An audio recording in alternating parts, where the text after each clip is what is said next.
thank you for giving us the time and space. It's very rare that we who come from other lands manage to speak before an American, Canadian, and whatnot audience. It normally takes me 3 days to explain, to teach this topic. So I'm going to try to be short, which shouldn't be difficult for. This is my organization, Affirm. We established this 6 years ago when we moved out of our old mandate as the solidarity arm of the Philippine women's movement, Affirm. And that's our logo, is the clenched fist coming out of a purple rose. The purple rose was a campaign against the international sex trade, which we launched in 1997. What happened was I was in Canada, invited by the CAT was like a global alliance against the traffic of women. And I thought this was anti-trafficking. It turned out to be a pro-legalization group. This was in Vancouver. And I think they did not realize who I was and what we were. So they had women of Philippine origins in Canada attending the conference. And at one point, I swear to you, at one point, I mean, we came from different countries, we of Philippine origins, so they did not realize we were one. So at one point, when somebody was trying to push this thing about legalization, all the Filipinas in the room broke into tears, just weeping. Everybody, every single one, from Europe, from Canada, from the US. And so the resolution did not pass. Now, as an organization, we have 3 tasks, which is educating. We educate, we campaign to change mindsets, practice, and policies. And we organize for women's sovereignty. And the 4th, we build theory. For me, the most important is, my most urgent task is the 4th one. What do we mean by building theory? Most of the ideological components of the women's movement have come from academia. And we are very, very rarely represented in universities and colleges. And so our point of view is not reflected in a lot of this theoretical work on feminism. So we decided we would build our theory. Okay. Theory building, three points summing up our individual and collective experience to create a worldview, summing up our individual and collective experience to create a methodology based on our worldview. And the 3rd is summing up our worldview and methodology to create a language of our struggle. The 4th happens to be my particular issue, as I am a writer. And those of you who work in media understand that crafting the language is a very urgent task. And those of you who have encountered these weird terms, my female penis, I'm like, I studied English for decades.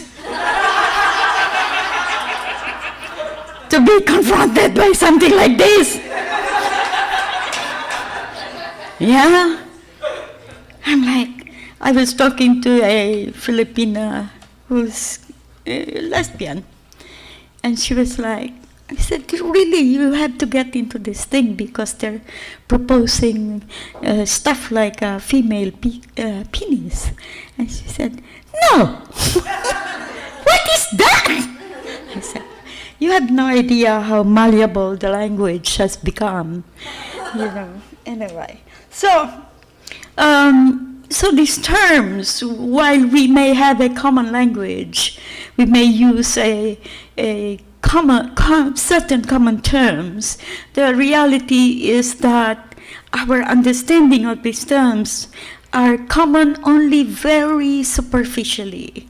I mean, to be reductionist about it, a cup is different for us who grew up in the Pacific region from a cup for somebody who grew up in England. Very different, yeah. When you say coconut, yeah. So it is very imperative that we go into a demand, that certain things be defined very clearly, very succinctly, and not allow such a range of malleability to the language, so that we become confused, we become derailed in our thinking, and we end up with a very jumbled consciousness. See, this, I was like thinking I should change the title of this talk to Crafting the Language of Our Struggle. Okay. These are some of the most important concepts which are being used in the discourse on feminism, transgenderism, and so on. And we need very, very precise definitions of these terms. What is woman? What is work? What is oppression? And what is exploitation?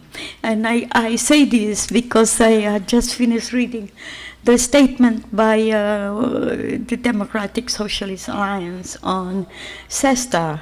And I'm like, you're talking about the working class, you're talking about workers, but you're not defining what these things are.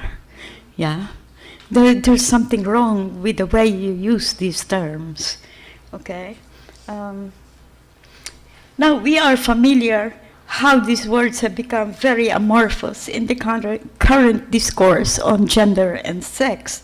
What is work?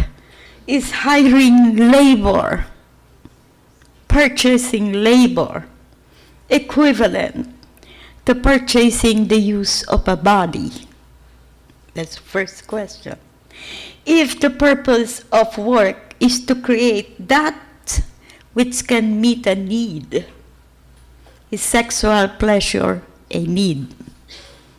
And how much of this need is organic and how much of it is created? Yeah, I think Gildines discussed the whole industry of porn. Yeah. And then the other question is why do some women appear to be destined for this particular kind of work? Okay. What exempts other women? What makes them better suited to other kinds of work? And what makes this particular category of women perfect for what they call sex work? Those are questions. And I will read here from an old Harry Macduff piece on the meaning of work. Quote, there are two features common to all social divisions of labor. First, it always coincides with a particular set of hierarchical relations between individuals, social groups, and in certain periods of history, nations. Whether associated in patriarchalism, slavery, castes, estates, or modern classes. And second, it is always taken over, this division of labor is always taken over, shaped, and reproduced by and for a dominant social group, especially generally comprising those who own or control the primary means of production, unquote. This analysis is rarely seen in the claim that sex is work or prostitution is sex work. Okay. I prefer to look at the current phenomenon as in the context of what Rosa Luxemburg calls the incursion of capital into non-capitalized spaces. We had an experience with this some years ago with the, I hate to say this, I supported it, the industrialization of domestic work. Okay.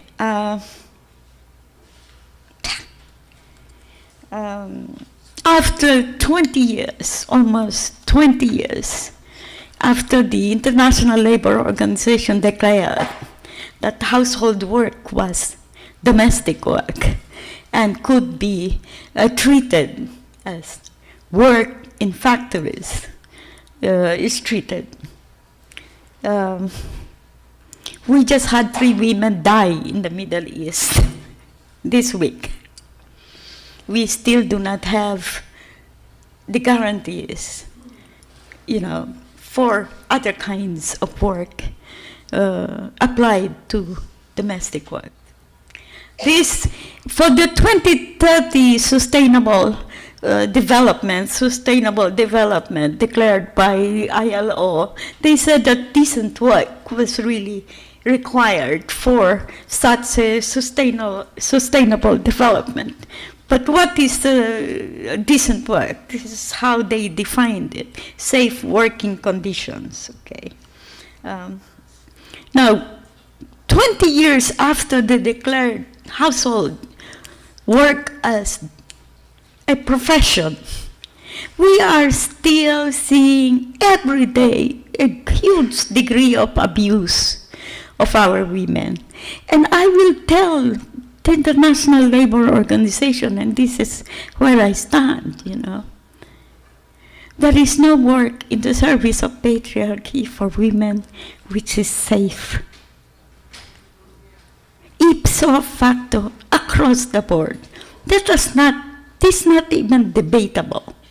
So we have to look at what they are now proposing as sex work in this context. They talk about harm reduction, safe working conditions. There is no way you can do this. The most recent really outrageous thing that happened to our women who are being exported in the millions every year to about 200 countries, the most really outrageous thing recently, of recent vintage, was this girl disappeared in Kuwait. She was working as a domestic. She suddenly stopped communicating with her family in the Philippines. She was found 2 years later in a freezer in her employer's, house. So, because our constituency is comprised of women who are embedded in more than one culture and more than one history, we have found it very difficult to interject into the mainstream discourse our view of the sex trade, of all of these things which are being crafted within the paradigm of Western capitalism. Yeah, so I want to cite, and this is going to be very strange for this conference, one case in 2014 which happened in the Philippines. This is Marine Private First Class Joseph Scott Pemberton. He was all of 19 years old when his ship docked in the port city of Olongapo in the Philippines. He was granted, he and his friends were given a shore leave. Out of the 10,000 things you could do when you are on shore leave, he and his companions decided they would avail themselves of some women. So they go to a bar, they pick up some women, And Pemberton took this woman. Yeah. I took her to a hotel. According to him, he paid 1,000 pesos for sex, which was generally around that time around $20. Okay. They went to a motel.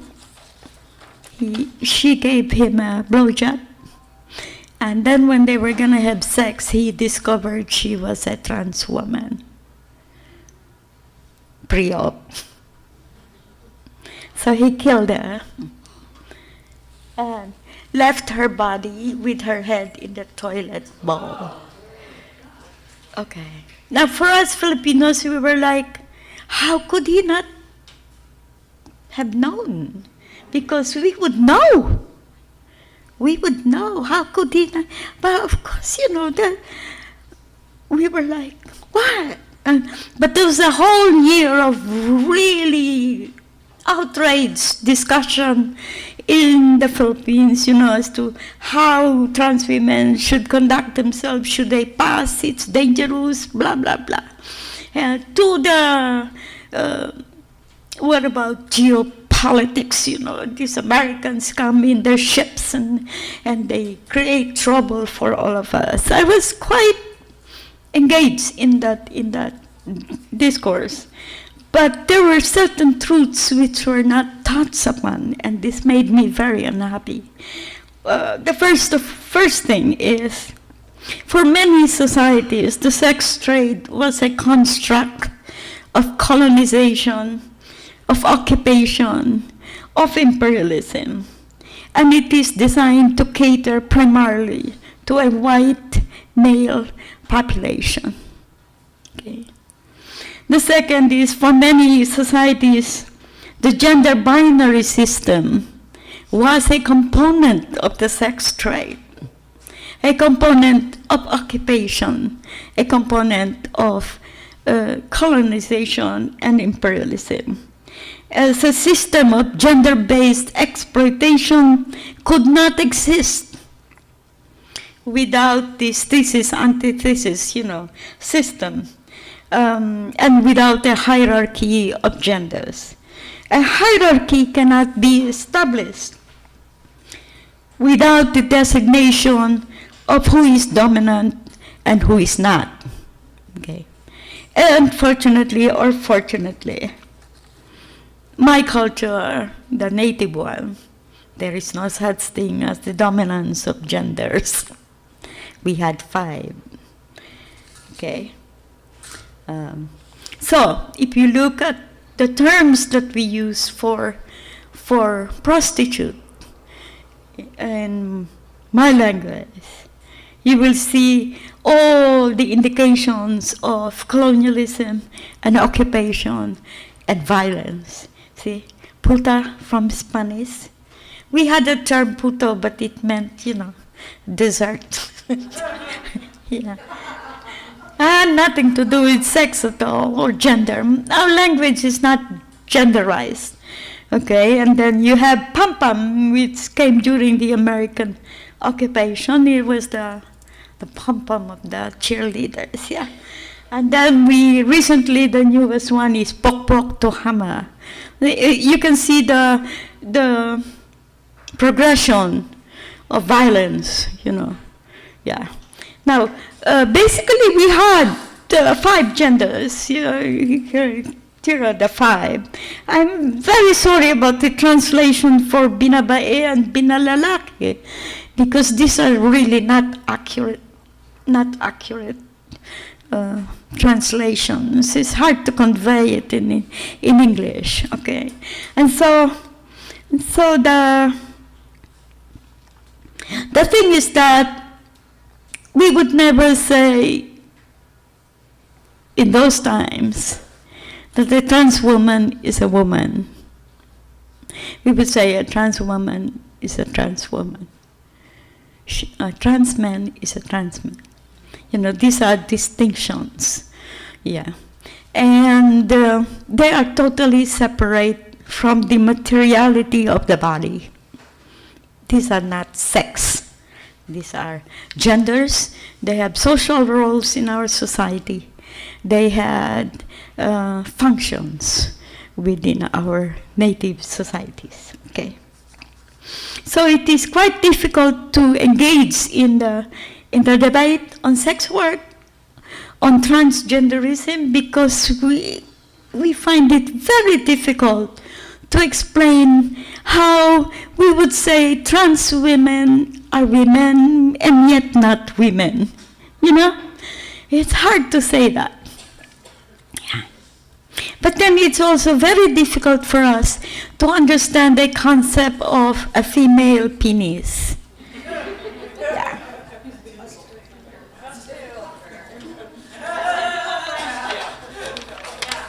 Yeah. Now, in the United States, our Los Angeles chapter started looking into the issue of prostitution under sex trafficking, because nowadays you can't even use the word prostitution. Yeah, everybody goes berserker. Yeah. It turns out the Asia Pacific women are the most likely to be trafficked into prostitution, to be recruited into prostitution. Yes, followed by Latin America and the Caribbean. These are stats. And these are women whose cultures and languages are different from the language of discourse on these issues. Yeah. So it's one of our problems is, how do we frame our struggle in words in English, when English itself is an expression of occupation and domination and imperialism. Yeah. We looked into, because somebody, I think somebody acquired a trans identity and went into our Instagram page and said something like, for some children, being in the sex trade is better.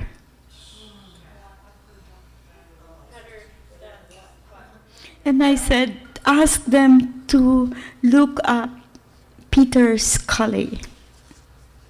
This was an Australian who lived in the Philippines, who's still there. And he is considered the most notorious, the most vicious, the most terrible pedophile in the world. And he was, there were warrants of arrest for him all over the place. He ended up in the Philippines and stayed there for many years, filming children being raped, being tortured. And at least one film of a 5-year-old being killed. Yeah, he's in prison. They finally got him. Okay? Anyway, who is most likely to be trafficked? And this is the sex trade in the United States. Look at those statistics. 88% minorities. And yet when I start talking about, the sex trade, I am constantly confronted by Caucasian women who are pro-prostitution. And I'm like, dear, you wouldn't last 2 minutes in a Bangladeshi brothel house. You wouldn't last 1 second in a Manila brothel house. You have no idea. You have no idea. It's very irritating, really. And they won't listen. And the standard opening is, I find that very offensive. I am offended by that. And I really simply want to say, your breathing air is offensive to me. But I can't, yeah. I am a nice Asia Pacific girl. From the very beginning, we have worried about the formulation of prostitution as an industry and its impact on the young and the very young. And right from the very start, this push towards legalization, there have been occasional droplets of the thesis that prostitution empowers the child.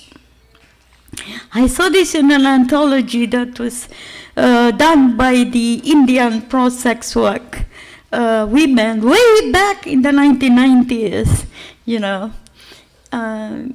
children empowered by prostitution. Yes. Now, Affirm as an organization has remained steadfast in its opposition to the sex trade since we launched the Purple Rose campaign in 1997 in response to a campaign by organizations funded by the Dutch and the Germans. It is worthwhile to recall that the first conference on legalization was held in the Philippines. As a neo-colony, this country has always been a laboratory for imperialist countries to test out policies, weapons, etc. Yeah. Most recently, we noticed the attacks on our opposition to the sex trade have been led by persons who purport to have a trans identity. That this happens to every chapter of Hawaii, of Affirm, and we have chapters Hawaii, Los Angeles, all the way to New York. Every chapter is being confronted by people who claim to be trans women. It is not an accident. We think this is the deliberate creation of an army of trolls, much the way that Cambridge Analytica created those trolls for... this is the problem when you're transnational. You end up with two stupid presidents. Yeah.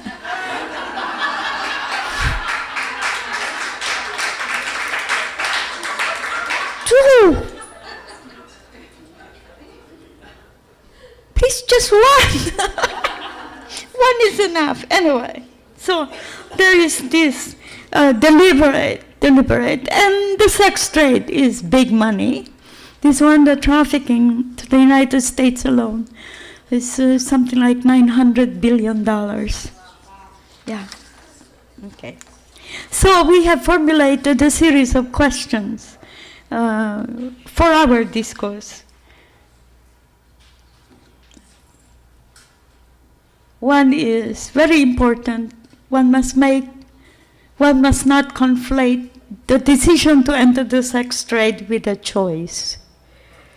Okay. For 90% of the women who entered the sex trade, it was just a decision, not a choice, and actually a decision made out of not having a choice. That's very important. If sex is work, what is the commodity? Yes, because they all use this like progressive Marxist terms, the Socialist Alliance and all of these people. And I'm like, have you read Marx recently? Yeah. So, what is the commodity? The second question is, what is a woman's agency? And this is straight up feminism, not in Marx. We stand by the statement that a woman's agency is expressed against the patriarchy, not in service to it. Service to it is submission, is what we do. Yeah.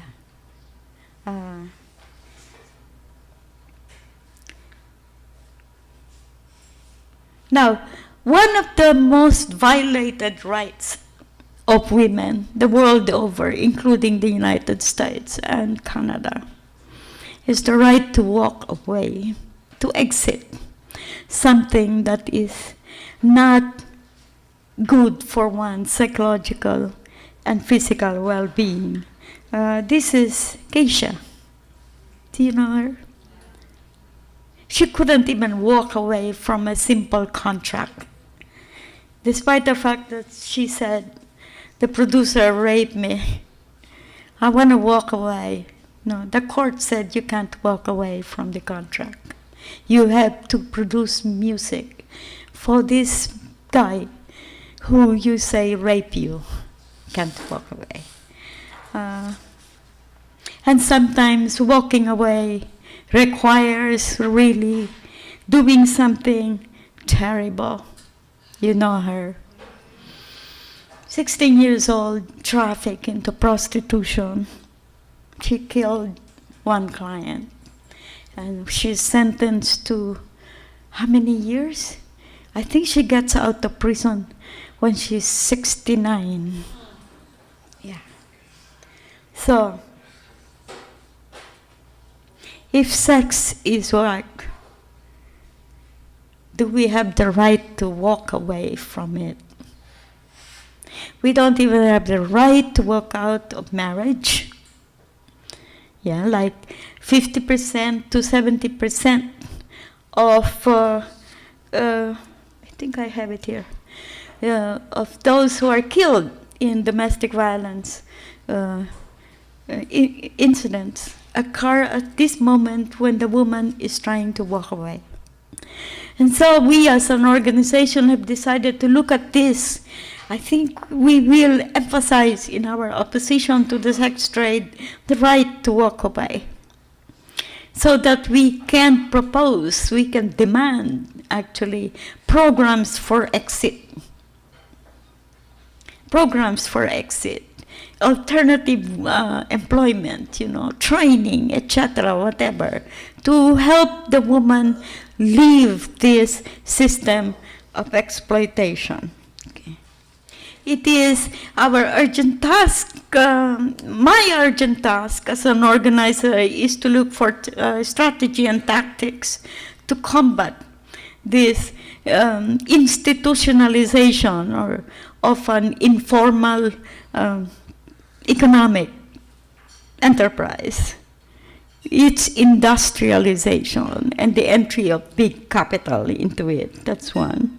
As a woman in media, it is my task to clarify language and to make language reflect, to make sure that language reflects our reality, not the reality of some guy who claims to have a female penis.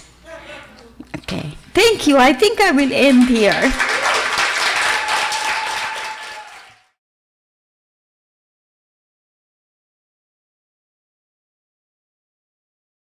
It's femicidal, really.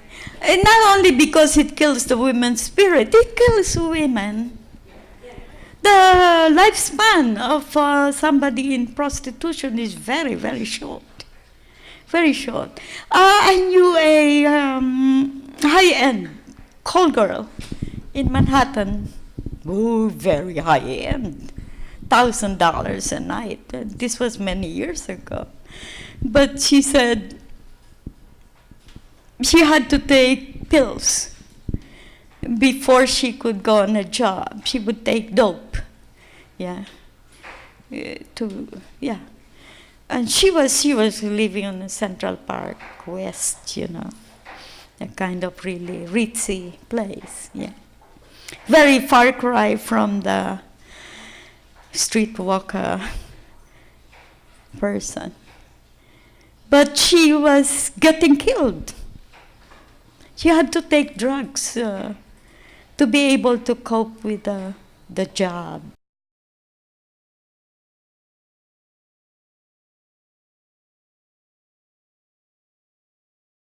I usually say, you should go to Bangladesh.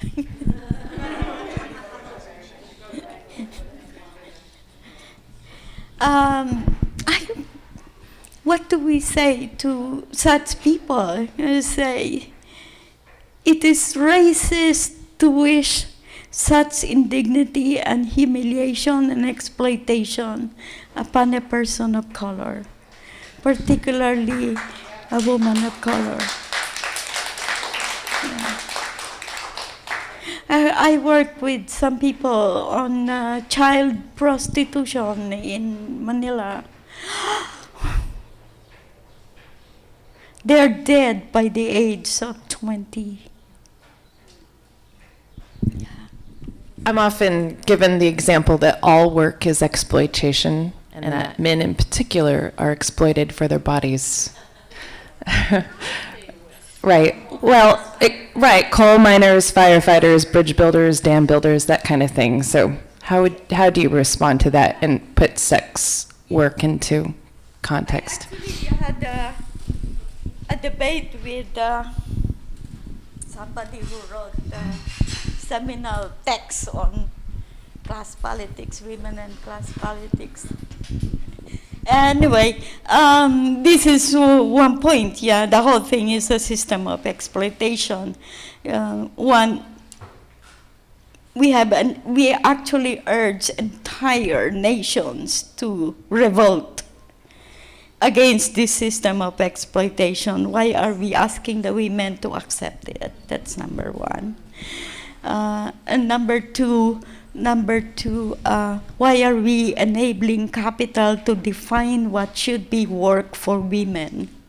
This is my biggest rage, starting with domestic work to the sex work.